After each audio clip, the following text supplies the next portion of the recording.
Okay, next question says, would it be a good idea to apply the lessons learned from Project Momentum 17.1 into guided programming?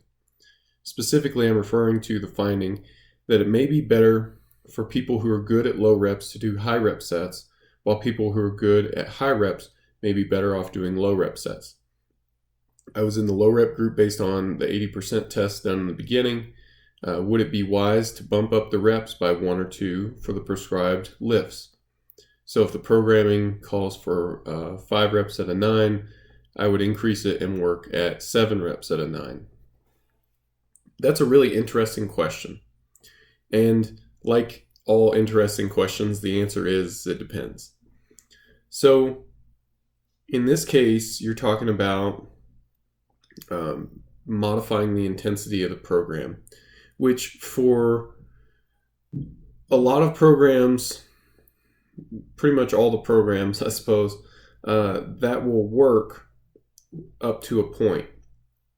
If you increase the reps by 2, you can definitely do that. The problem is, for some programs, you're going to lack the high intensity stuff that you get, toward the end of the cycle with peaking. And we didn't really test that aspect of it. The 2 programs that we tested in Project Momentum both included heavier singles, so that both groups stayed familiar with the high intensity training, the high intensity protocols.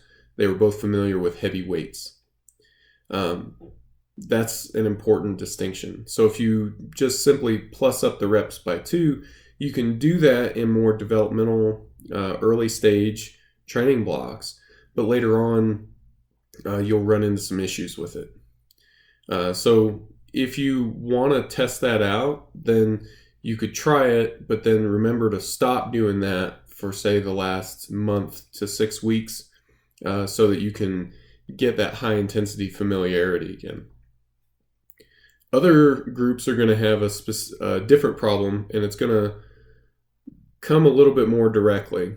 So if you have a single at 8 RPE followed by percentage work, you wouldn't want to just increase the reps by 2, even though that's kind of what happened in the test program. With the test program, the weights were selected based on RPE, so there would have been a change in intensity as well. If you've got a percent-based protocol and you just plus up the reps by 2, now all of a sudden the set is a lot harder because there's no commensurate change to the level of intensity. If you're in a group that does a single followed by rep work at a RPE, then by all means, you could go ahead and do that and execute that test for yourself. It's also worth mentioning that not everybody who trained their weakness in terms of reps at 80% did better. There were some low performers in those groups, and there were some high performers who basically trained their strengths. It's just that on average, one training your weakness did seem to be a bit better than training your strength. So it doesn't guarantee anything. It just gives us hopefully a nudge in the right direction in terms of where should we take our experimentation. So it's something that you can experiment with, guided programming. This is part of why you're in guided programming, is so that you can have some guidance in your experimentation.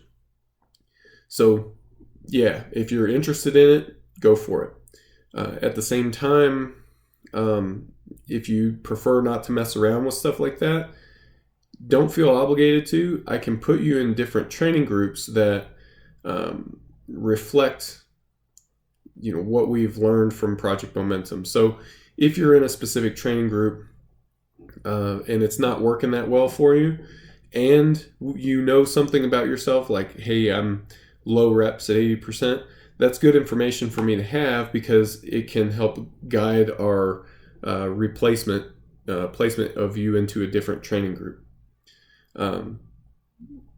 So experiment if you like.